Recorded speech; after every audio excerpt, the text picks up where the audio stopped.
There's much debate as to which company will be the first to surpass the $1 trillion mark in terms of stock market value. The big bets are on Apple. Shares need to rise to $195.62. That's up 28% from where they are at the moment, roughly speaking.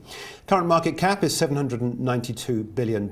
Now, at current valuations, Apple trades at 16 times estimated forward earnings. This current level of earnings is around $9 per share. To reach the $1 trillion mark, the figure would need to rise to $12. Now, this is not an insurmountable challenge, but it will take time, doubtless, to achieve. Ben Kumar joins us now from Seven Investment Management. Ben, welcome. Is Apple still a good bet to be there first in your mind? Well, it's interesting when you think about Apple because a lot of its really fast growth is now behind it. It hasn't come up with a new product yet that is going to let it expand exponentially once again. So there are a few companies where that does seem to still be possible, whether it's Google, whether it's Amazon.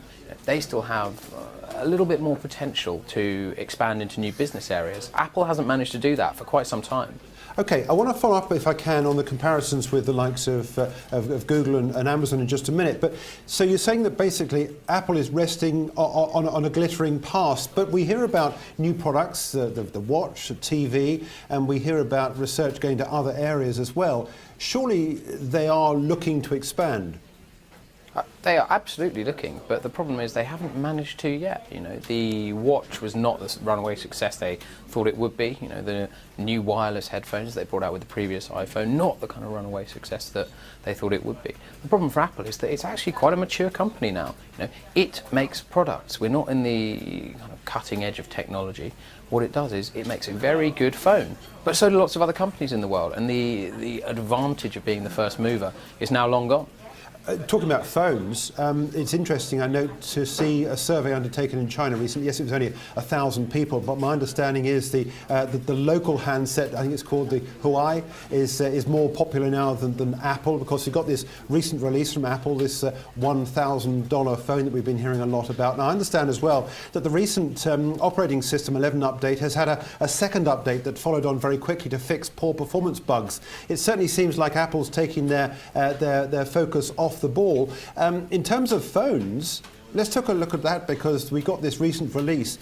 Is there indication in your mind that this is not going to be the big transforming next generation phone that maybe Apple thought it might have been? I think that's absolutely correct. You look at the phone and it is very clearly a tweaked update on the old version.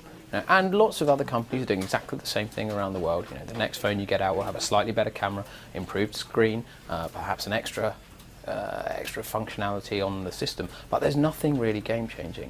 The problem is for Apple that it relies on its phone. When you look at the other big phone providers, whether it's in China, whether it's Samsung, they also have other strings to their business, whether it's industrial machinery or whether it's just other parts of tech. Apple hasn't got that. So going back to the other competing companies here, Android or Google as it is, of course, and Amazon, what is it that they're doing that Apple could learn from, or is Apple really still the market leader in technology like this? Well, Apple, I think it's fair to say it is still the market leader, but unfortunately Amazon and Google are coming from a background where they were not the market leader in anything, but they expand into those regions, and they do it with a fair bit of style, and they do it by acquisition. Right? So Google potentially buying HTC, that's something that they can look at and say, well, we want to get into phones, so what are we going to do? We're going to buy a phone company first of all. Apple is not really ever going to be able to say, oh, okay, we're going to go and buy a car company or a search engine. That's just not how the company's functioned. It's too vertically integrated to say, well, okay, maybe we can go and acquire our way into growth. Tim Cook, of course, came to the job on the tragic loss of the company of Steve Jobs. He was an internal man. Do you think it's time to get an external person in, possibly someone from Amazon or Android, to come in and give Apple the boot? Well, the thing with Tim Cook, he came into the job and everyone was pretty sceptical. He has done a fantastic job of delivering since Steve Jobs. Whether you think it will be someone external come in to recreate the atmosphere that there is at Google or Amazon, I'm not sure that's the problem. You had Steve Jobs and Jonathan Ives were the guys who created Apple and drove it forward.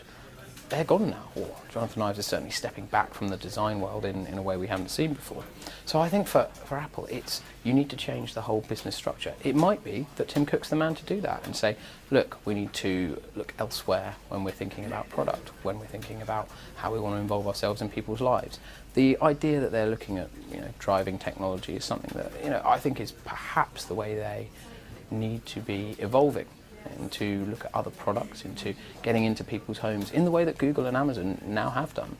Okay, going back to our opening question about whether or not Apple's going to be the first trillion-dollar company, assuming it is, how quickly potentially could it get there? I mean, on the basis that we've been talking about, it seems to me as though we're talking about a company that the bottom line is it's still a one-trick pony. Exactly right. So a 30% rise in shares from here is basically what you need to get up to $1 trillion. I'm not convinced that that kind of growth is necessarily forthcoming over the next year or so. But, Apple's got a long time. It's got a big lead on its competitors, about $300 million ahead of the next largest company.